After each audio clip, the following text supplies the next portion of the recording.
नमस्कार दोस्तों। आज हम मानव भूगोल में मानव प्रजाति के बारे में अध्ययन करेंगे।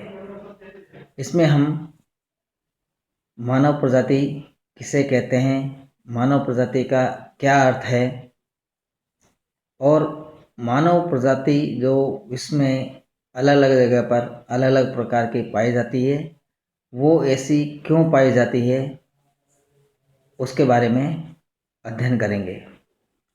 सबसे पहले हम मानव प्रजाति का अर्थ क्या है।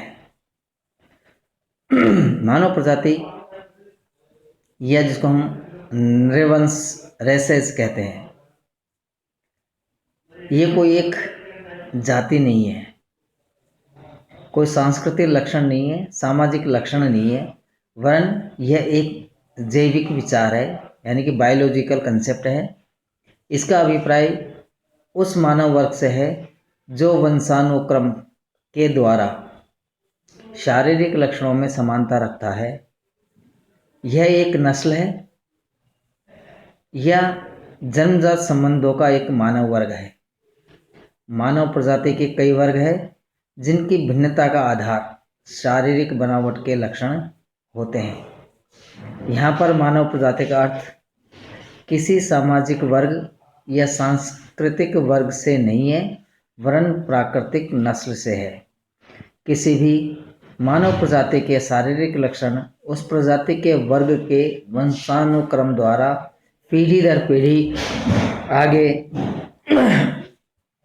भविष्य में जारी रहते हैं। मानव जो प्रजाति है वो मानव शरीर के जो शारीरिक लक्षण है, जिसको हम दो भागों में विभाजित कर सकते हैं, एक बाहरी शारीरिक लक्षण और एक आंतरिक शारीरिक लक्षण। परंतु हम मानव प्रजाति का जब विभक्तिकरण करेंगे, उसमें जो बाहरी शारीरिक लक्षण है उसके बारे में ज़्यादा जोर देते हैं। उनके आधार पर ही मानव प्रजाति का वर्गीकरण करते हैं या मानव प्रजाति को विभक्त करते हैं। मानव प्रजाति के लिए अलग अलग जो एंथ्रोपोलॉजिस्ट है उन्होंने अलग अलग प्रकार से परिभाषा दी है। जैसे ग्रिफिथ टेलर ने कहा कि मानव प्रजाति एक नस्ल को प्रकट करती है, न कि सभ्यता को। नस्ल का मतलब होता है ब्रीड निर्धारित होती है हार्मोन्स के द्वारा, जीन के द्वारा, जिससे एक शारीरिक लक्षण पैदा होते हैं और उससे एक मानव प्रजाति बन जाती है। विडाल डी लवलास कहते हैं कि मानव प्रजाति का वर्गीकरण मानव शरीर की आकृति और शारीरिक लक्षणों के आधार पर होता है। रोबर कहते हैं मानव प्रजाति एक जैविक संकल्पना है और यह कोई सामाजिक या सांस्कृतिक संकल्पना नहीं है।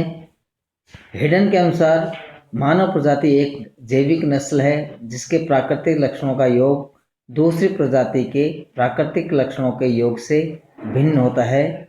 ये प्राकृतिक लक्षण पीढ़ी दर पीढ़ी आगे बढ़ने पर वैसे ही संक्रमित होते रहते हैं। अर्थात यूँ कह सकते हैं कि एक मानव प्रजाति दूसरी मानव प्रजाति से भिन्न होती है।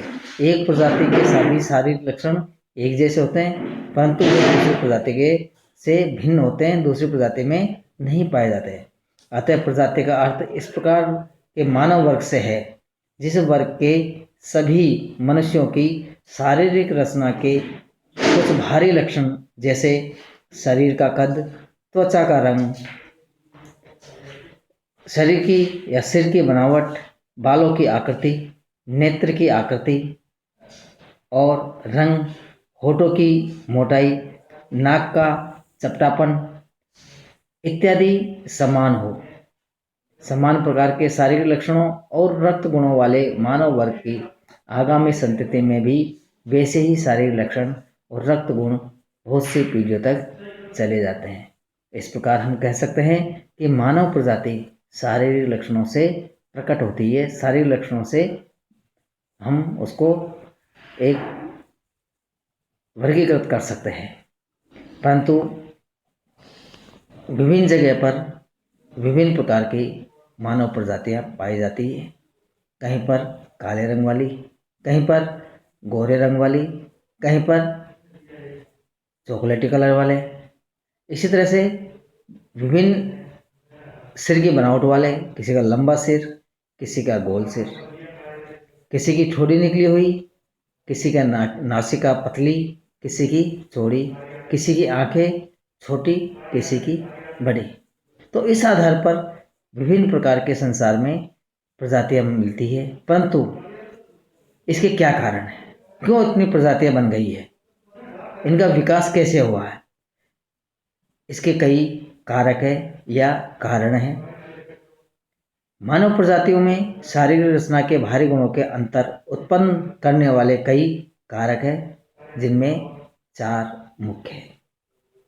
पहला है जलवायु परिवर्तन, दूसरा है ग्रंथि रसों के द्वारा परिवर्तन यानी कि हार्मोन्स के द्वारा जो परिवर्तन होते हैं, तीसरा है छांट और जैविक परिवर्तन यानी सिलेक्शन और बायोलॉजिकल म्यूटेशन जो होता है उसके कारण, और चौथा है माइग्रेशन यानी कि प्रवास द्वारा प्रजातियों का मिश्रण होने से एक नई प्रजाति का विकास हो जाता है। आज हम इस वीडियो में कुछ कारकों के बारे में बताएंगे, अगले वीडियो में दूसरे कारकों के बारे में बता सकते हैं।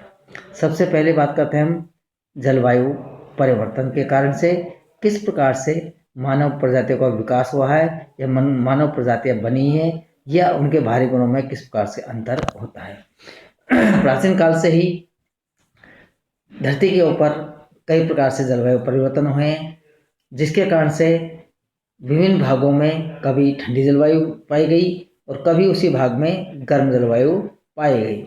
इस कारण से वहाँ पर अलग अलग प्रजातियों के लोग भी मिल जाते हैं। मानव प्रजातियों का विकास प्राचीन युग में तब हुआ था जब उसके ऊपर ऐसी ही प्राकृतिक शक्तियों का नियंत्रण रहता था जैसी शक्तियाँ पशुओं के विकास को नियंत्रित करती है। इन प्राकृतिक शक्तियों में से सबसे अधिक प्रभावशाली जलवायु है। जलवायु का प्रभाव मानव प्रजाति की शारीरिक रचना पर पड़ता है। तेज गर्मी और धूप के कारण त्वचा का रंग काला होने लगता है।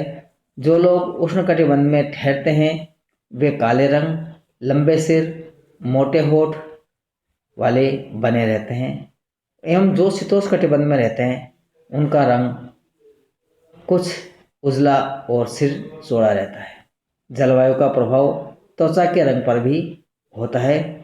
अधिक ताप में रहने वाले लोगों की त्वचा काली हो जाती है, यानी कि त्वचा में ऐसे पिगमेंट्स रहते हैं वो जलवायु के हिसाब से उनके कलर में भी बदलाव आता रहता है। इस प्रकार से हम कह सकते हैं कि अलग अलग जलवायु वाले भागों में अलग अलग प्रजातियां विकसित हुई है और निर्धारित हुई है। आगे हम जो 3 कारक है वो अगले वीडियो में हम आपको बताएंगे। धन्यवाद। जय हिंद।